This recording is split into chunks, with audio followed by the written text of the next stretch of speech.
Bonjour, dans la prochaine capsule, je vais t'expliquer comment faire des graphiques. Le premier, on va aller travailler un diagramme circulaire. Ce qui est super important, c'est comment tu vas sélectionner tes données. Nous, pour faire un diagramme circulaire, on va sélectionner les couleurs des yeux et les effectifs. On ne sélectionne pas les fréquences relatives et on ne sélectionne pas le total. Ça se fait automatiquement dans le logiciel. Ça veut dire que tu ne sélectionnes pas non plus tes titres qui sont en bleu. Tu sélectionnes seulement les couleurs, l'effectif pour chacun. Une fois que ta sélection est faite, tu vas venir sur le petit icône qui est ici, si tu pèses dessus, ça marque assistant graphique. Donc là, je vais sélectionner, comme j'ai un diagramme circulaire, je vais sélectionner le diagramme avec des secteurs. On va prendre le premier. Une fois que ça c'est fait, comme on a bien, c'était nos colonnes qu'on veut utiliser pour le faire, bon, colonne c'est correct. On fait suivant. Là, on doit mettre le titre parce qu'on n'avait pas sélectionné notre titre. Il faut toujours l'inscrire à la main. Couleur des yeux des élèves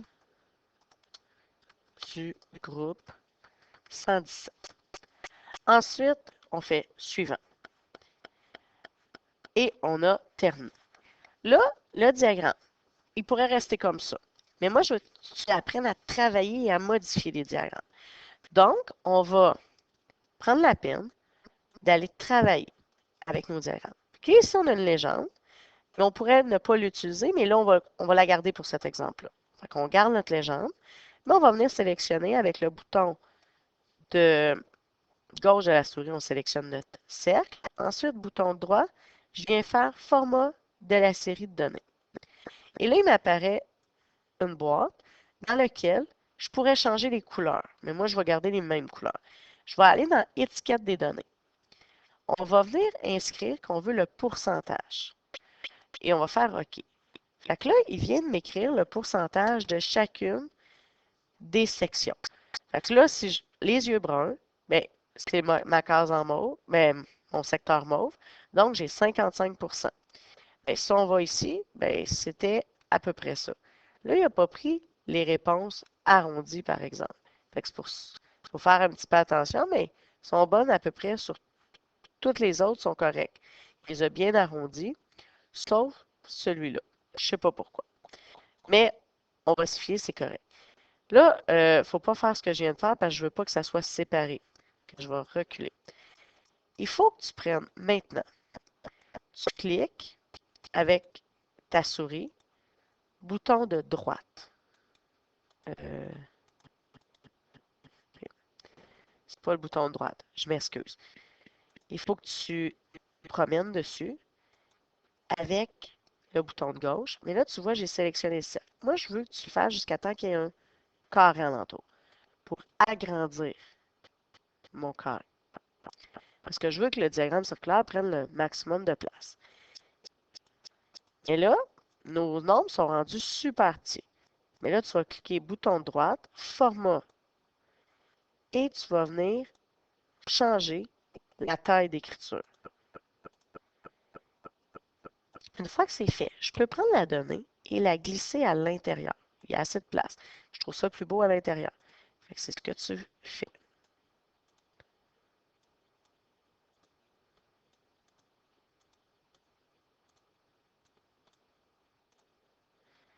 Des fois, il faut être patient.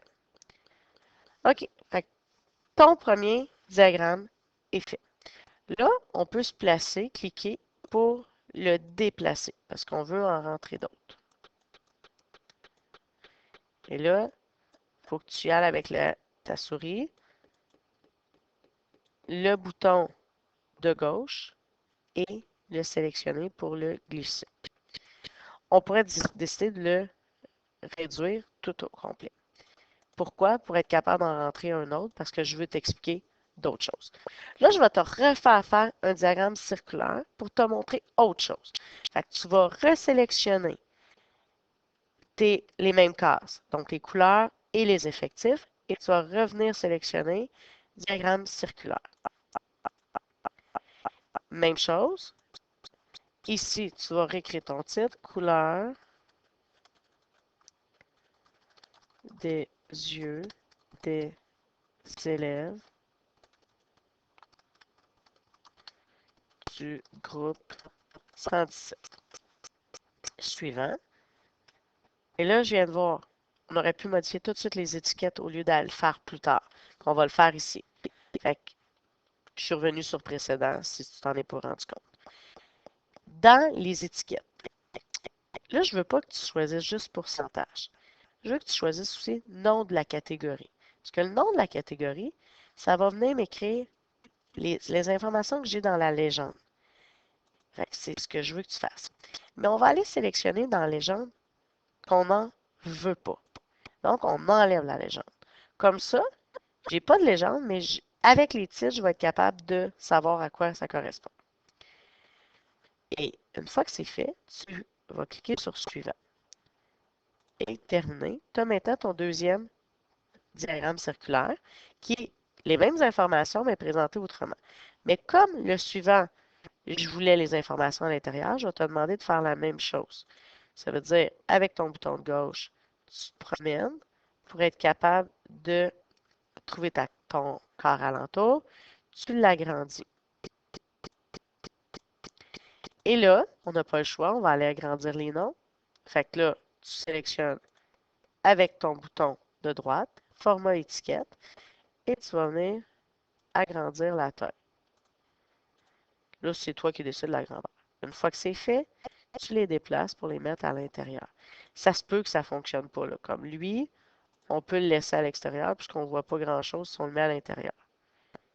Mais ça dépend toujours de ton diagramme. Parce que je pourrais décider d'agrandir pour que ça soit bien.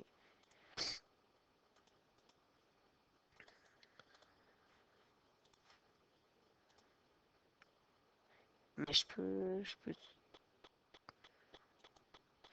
Ok.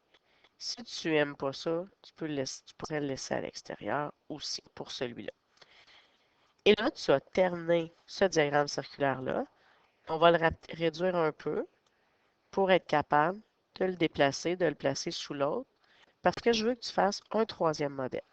Avec les données qu'on a. Ici, c'est des données qui sont qualitatives, parce qu'on a demandé la couleur des yeux des gens et c'est des noms. Donc, l'information que tu as, c'est des valeurs qualitatives. Quand c'est des valeurs qualitatives, tu peux faire un diagramme circulaire ou un diagramme à bande. Fait le prochain, c'est le même principe. On va sélectionner les données, les mêmes données, mais on va aller faire un diagramme à bande. Mais ici, pour faire ton diagramme à bande, tu dois sélectionner histogramme. Une fois que c'est fait, tu vois, ton diagramme à bande se fait. J'aurais pu le placer autrement, choisir un autre. J'aurais pu prendre les bandes dans le sens à la verticale ou à l'horizontale. Ça sera ton choix. Moi, je les ai pris à la verticale. Une fois que tes données sont faites, tu fais suivant. Et là, tu vas venir ajouter ton titre. Le titre, c'est couleur des yeux des élèves du groupe 117.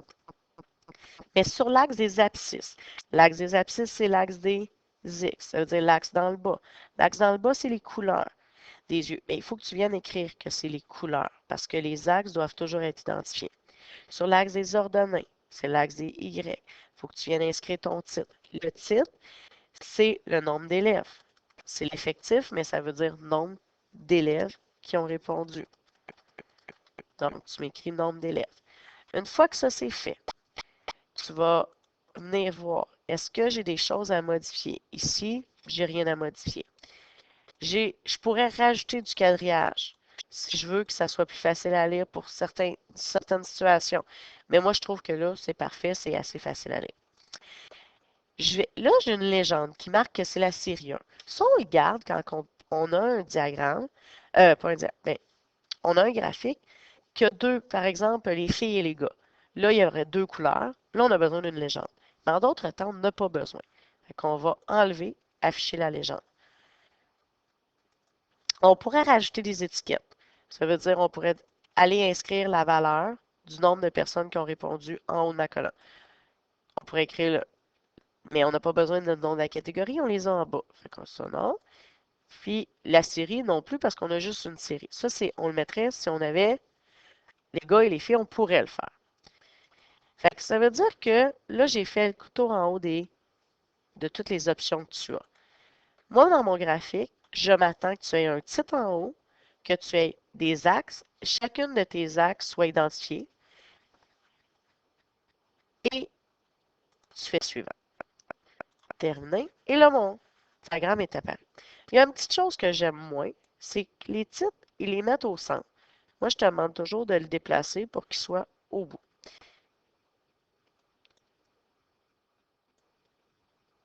Et là, il y a possibilité de l'inverser.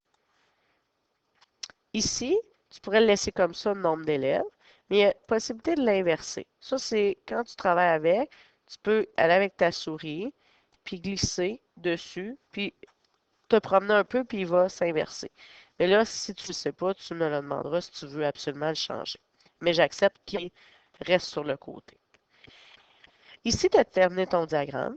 Tu peux le réduire un peu, mais faire attention qu'on voit encore les choses, et le glisser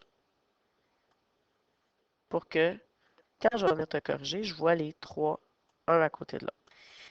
Quand tu as terminé tes trois diagrammes, tu lèves la main pour que j'aille te corriger avant de passer à l'activité suivante. Bon.